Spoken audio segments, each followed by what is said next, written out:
Hi, my name is Stephanie Sanders, and strength number 1 is mental accounting is how we account for the losses in our brain. When my classmates spoke about the push start grills to me, they did not speak about the monetary losses of paying for the grills as much as they talked about the safety features.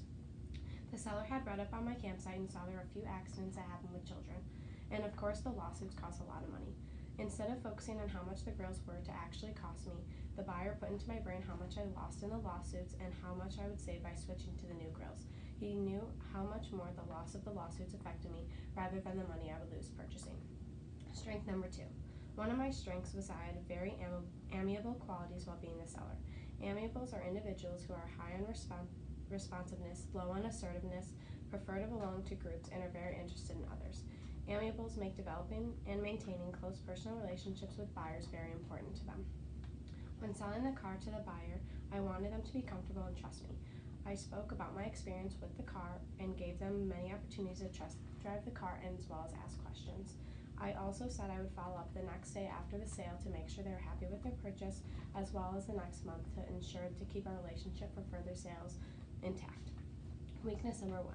Rapport is a special relationship between a prospect and the salesperson that is based on trust and emotional affinity.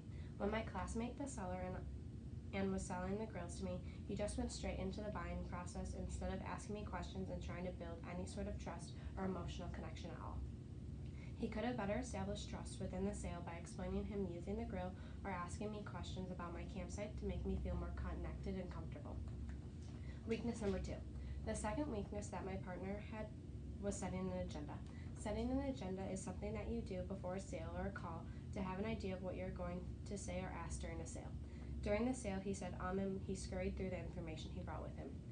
He did not have a lot of information about the grill he was selling when I had questions. He seemed to be all over the place and jumped around instead of having a set path to take. It seemed as if whatever popped into his head first, he said. We recovered a lot of information because he couldn't remember if he said something or not. Thank you.